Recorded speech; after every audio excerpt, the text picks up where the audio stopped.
Daniel Nestor, thank you so much for joining me.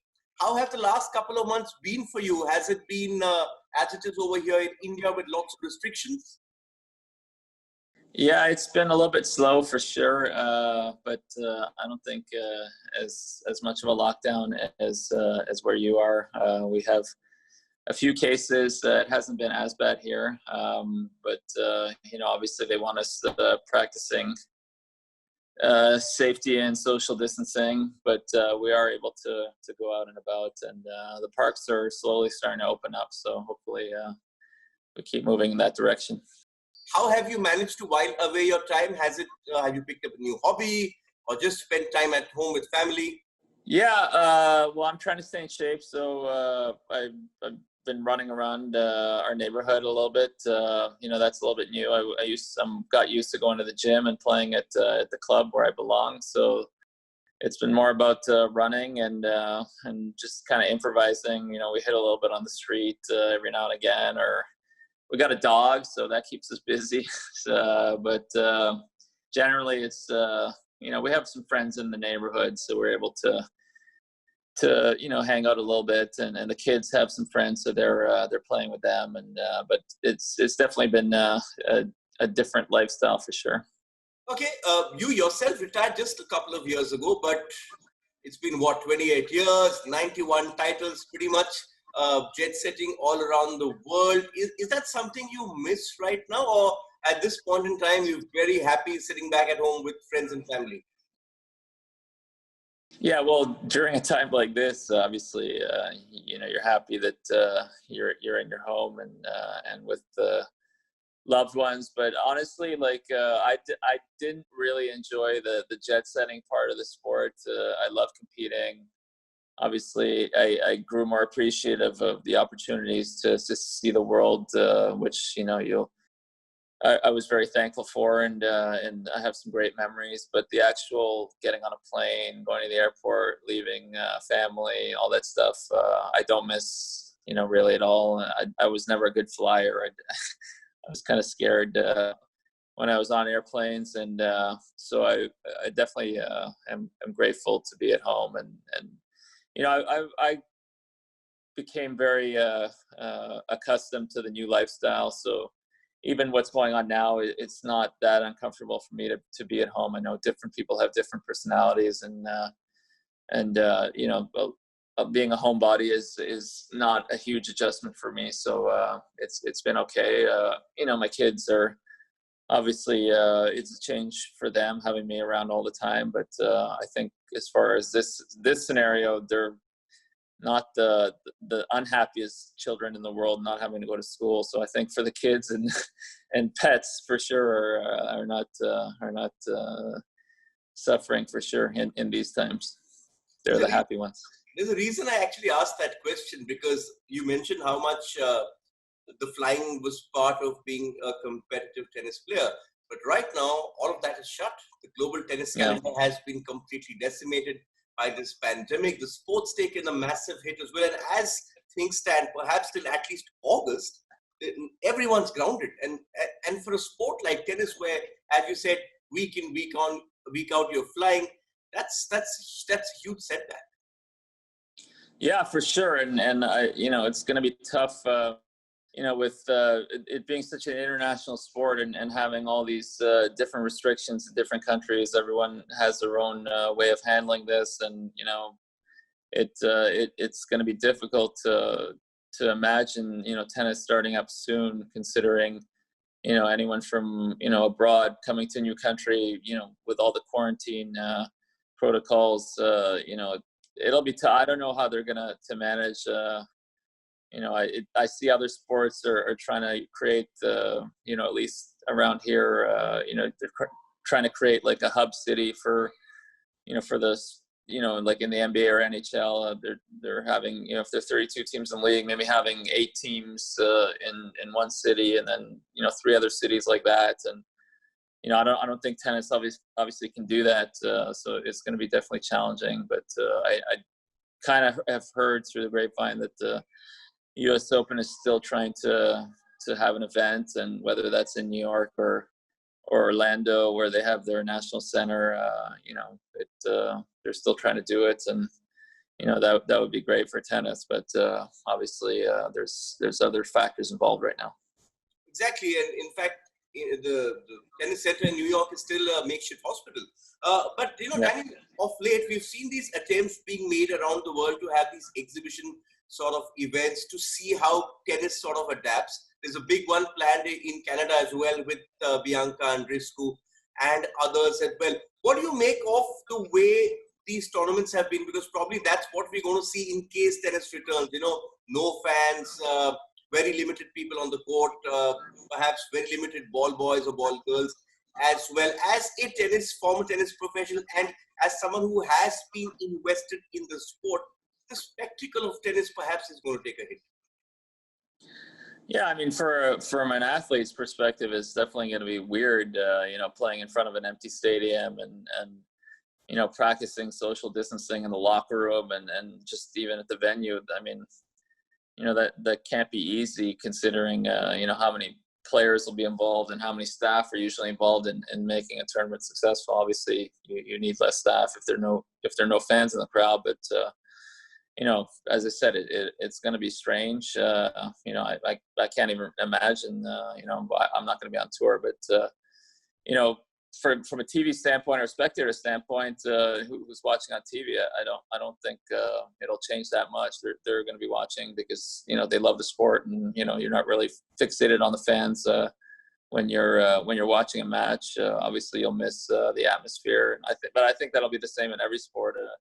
You kind of see pictures of the Bundesliga that's been the first major league to open up, and it's definitely weird to have that dynamic of no fans and being a sports fan for different sports. I'm sure it's not going to be as enjoyable as before, but this is obviously a very tricky time, and so I think. Hopefully in a year or two, these leagues will be back running normal, right? That's the plan, the hope. Yes, but just expanding on this fans thing, because Roger Federer last week sort of said that he isn't very keen on playing if at least 1/3 of the stadium won't be full.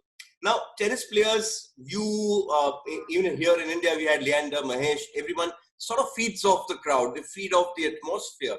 Will it be different approach needed for the players to sort of not have the crowd around? How do they approach it? Because obviously, they play training matches against each other. When you train, there are no fans around. But how do you translate that into a tournament setting? Yeah, I mean, it's just something you get used to. But I think from an athlete's perspective, for sure it'll be strange. But at the same time, it is as competitive, just like every sport. Once you get out there, you're going to want to win, right? And different, probably affect different players. Like you said, Leander fed off the crowd, and I'm sure he'll find different ways to get motivated. He always liked to mix it up with his opponents, and maybe it'll take him trying to get under his opponent's skin a little bit to get him motivated. But he'll have to challenge himself to try and to stay in the match, but I'm sure being a seasoned veteran, he'll find a way. But yeah, like you said, I mean, you're right. The different personalities and it probably is going to affect certain people more than others, and those ones that are maybe even keel and less temperamental and kind of keep themselves type personality where they're just really focused on what's in front of them. Those guys might actually have an advantage now because they're not ones to really engage with the crowd, and so yeah, but it's definitely an adjustment for everyone, and but I'm sure if this carries on, that these athletes being as competitive as they are, they're gonna find ways to motivate themselves and try and start winning again, for sure. Of course, the great champions always find a way to reinvent and readapt. But how do you think this break, this tour getting suspended, is going to have an impact on what we see coming up? How much practice time or how much time do you think players will need to build up to speed, especially the men? Because remember, if you have the US Open, or then after that the French Open, you've got to play best of 5. Yeah, I can't imagine they're going to host a Grand Slam as the first tournament back, especially with 3 out of 5 set scoring. I mean, they would have to modify the scoring a little bit. It's just that would just be unheard of. To expect athletes to come back and especially with the heat. I mean, if you're playing this in New York as your first tournament back at the same time, or even moving it to Orlando, considering, like you said, that the U.S. Open site was transformed into a hospital. We're talking about the heat that you guys are used to in India, and first tournament back. That's I think asking a little bit too much. So maybe just shorten the scoring type thing, or have a couple. You have to have a couple tournaments warm up if you can. If you can't, then definitely shorten the scoring, and I don't know, maybe make it a smaller draw or something like that. I really don't know what other way you can do it, but asking the players to come back and play an immediate Grand Slam and maybe even back to back like they're thinking of. That would definitely be a huge challenge, and but I think every sport, you have to at least have a month notice, maybe 6 weeks notice to prepare yourself, and because this way, I mean, it's inevitable anyway that there are gonna be a lot of injuries, but you have to try and limit that as much as possible. And I think all sports are kind of following the same guidelines when it comes to reopening and having the proper amount of time to get ready. Daniel, you have the hindsight of experience because you've played so much on the tour across generations. Do you think that it's the younger guys, perhaps, who are much fitter, who will be able to come back and hit the ground running after this break? Or is it going to be the seasoned pros who've sort of got a better understanding of their bodies, who know what they have to do to come back, sharper? That's a great question. You would think it would be the younger guys, but you would have thought that considering how all sports have evolved over the years and have become more athletic and more competitive and physically more demanding, that the young guys would have taken over. But you haven't really seen that in tennis. And again, I mean, the older guys are going to know how to prepare mentally, I think, a little bit better, and the younger guys are probably going to be physically a little bit better. So it'll be interesting to see what happens. But it's hard to. I mean, obviously, if we go back to an immediate 3 out of 5 pick up where we left off type scoring at the U.S. Open, then you'd have to favor the young guys in a situation like that, especially if that tournament is played in late August as normal, which would be very demanding for an older player, to come back in those brutal heat conditions and 3 out of 5. So yeah, in that regard, I would be very surprised if you had the guys in the usual champions that are already in their mid-30s and on, winning that first tournament. But it'll be interesting to see what they come up with. If I was running the tournament, I would modify the scoring a little bit and make it a little more a little bit more of an easier adjustment for sure. There's also a big race, especially in men's singles, to end up with the most number of Grand Slam titles. Now, Federer's just ahead of Nadal. Novak Djokovic, who turned 33 recently, a few days back, has sort of thrown down the gauntlet, saying, you know what, I'm going to go out there, I'm going to beat Federer's record. I'm also going to go out there and beat the record for the longest streak as world number 1. With any other player, you would think, oh, you know what, that's a tall claim. But when you know that it's Djokovic speaking and the way he's been playing, you sort of wouldn't bet against him doing that, would you? No, I mean, this is definitely going to be more challenging for him now that he's missed a couple slams and he's a little bit older. But, he's still, you look at the last decade and what he's accomplished and, his winning percentage against the other two. And he still is the youngest and seems to be the most fit. I think, obviously, Federer is very fit, but he's, quite a bit older. And Nadal, he's no one's tougher physically and mentally, whatever. But he has shown some signs of breaking down at times over the last few years with his knees and that stuff. But Yeah, I mean, so you have to kind of favor Djokovic, but again, it's if if you go right back into Grand Slam and it's 3-5, I find it, I'd be surprised. And it depends on Rafa's health too. I mean, if he's okay, and he still has probably a couple more French Opens in him, so that's he's one behind Roger right now, and it's gonna be tough for Roger to win another big one. Wimbledon, he's always got a chance, but he's getting close to 40, and it's going to be tough for him for sure.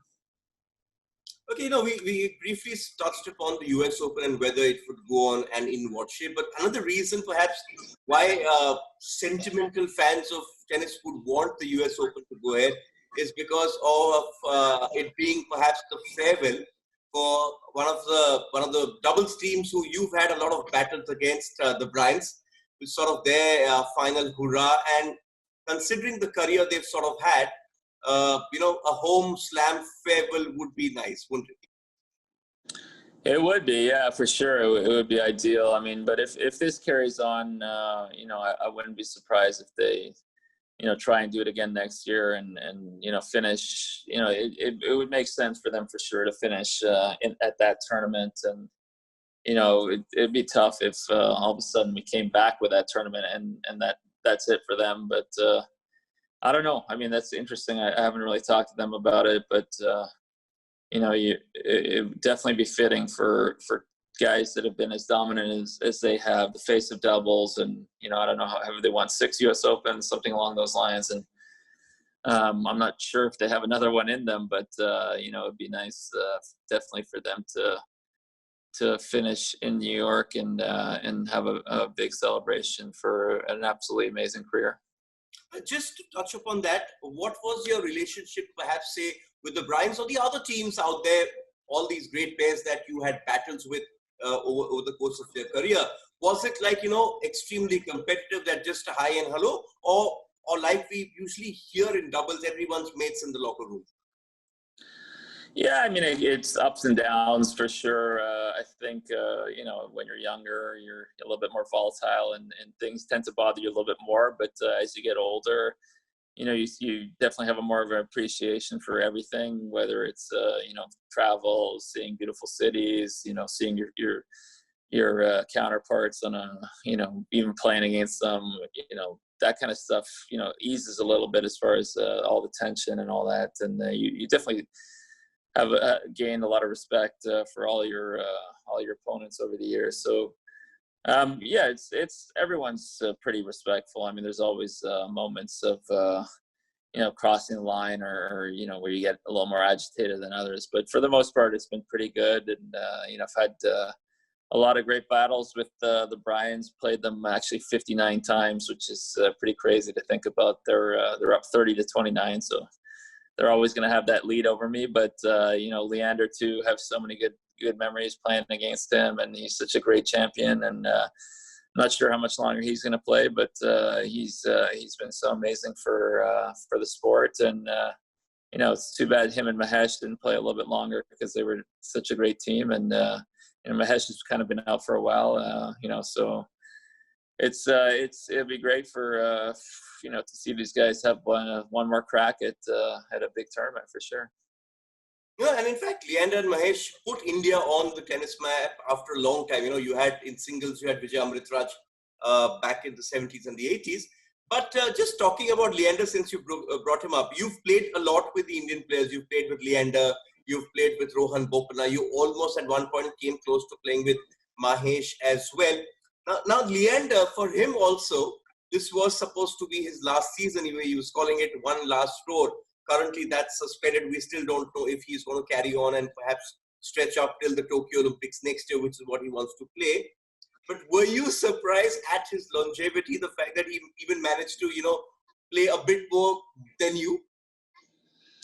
Yeah, I mean, he's very athletic, and I was slowing down, and he's slowing down a little bit too for sure. But he was able to maintain his speed a little bit longer than me, so he's still out there. And but definitely, yeah, he's a great champion and such a charismatic player. And it's very entertaining to watch. And yeah, I don't know what the plan was for India for the Olympics. That would have been a very fitting ending for his career, kind of like the Bryans in New York.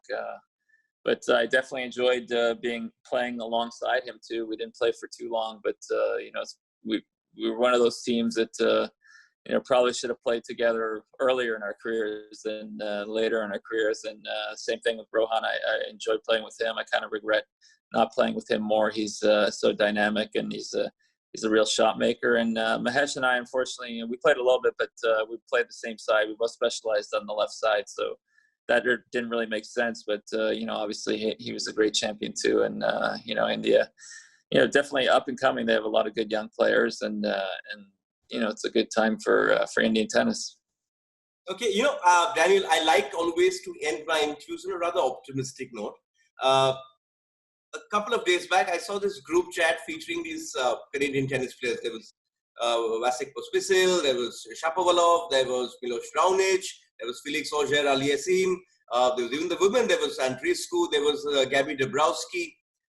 As someone who sort of, was identified as the big Canadian tennis player on the tour, you must be delighted to see so much talent coming together from your country at a particular time. Yeah, it's honestly amazing. And, who would ever thought that we'd be such a strong tennis nation, and both sides, men and women. I mean, Milos kind of started it about 10, 12 years ago. And, he really, things changed definitely when he became a factor on tour and consistent, top 20, top 30 guy. We kind of broke through pretty quickly. And, he won San Jose 3 years in a row. And he was just, obviously a consistent performer, which we never really had in singles. We had Greg Ruzetsky, but he left to England. And, we had some player myself. We were always kind of, sporadic with our results in singles. And, but, once Milos came on board, and things kind of changed, and people took notice of that too. And I think that probably really helped some of the younger players at that time. And they thought that, this is realistic, that I can do it. And you saw, his counterpart growing up was Vasek Pospisil, who was obviously a great player too. And, they both kind of led the way. And then, you had the next crop of Jeannie on the women's side, and then Dennis, Felix, and Bianca, and Gabby too in doubles. And now we have some really good younger players too, like Lila Fernandez, is playing really well. She's close to top 100, and she's only 16 or 17. I think she won the French Open Juniors last year. And so we have, it's just amazing. And the most amazing thing is how young they are. They have 10 to 15 years of great tennis ahead of them. And I think Canada's definitely done some great things. They've hired a lot of international coaching and influence, and we really upgraded our facilities when it comes to giving these players a place to practice, and so there's some really good things moving forward. But at the same time, there's other challenges too. I know the federation had to let some people go, which is going to be tough. We're not going to host our event this year, which is definitely going to be difficult, but like everything, we have to overcome it and look forward to the future. Yes, but the most important thing there, Dan, is the role of role models. They sort of inspire. And as you spoke about Raonic, you also, one should not forget the role you've done for your country. Going out there, being world number one, winning all those Grand Slam titles, winning the Olympic gold. I mean, that's something which, Canada is a country which loves its Olympics as well. So you've done your fair bit to inspire a future generation as well. Thank you so much for your time. It did take a lot of coordinating different time zones in India and where you are over there. But I think, as life slowly opens up there, hope that all of you continue to stay safe. We'll sort of keep waiting for our life to get back to normal. But as you said, these are tough times for everyone across the globe, and everyone sort of facing the same problem. So thank you so much for this interview. Yeah, thank you. Hope everything gets better soon for you guys as well, more importantly. So hopefully we get to do this again in the future, and things get back to normal for everyone. Thank you.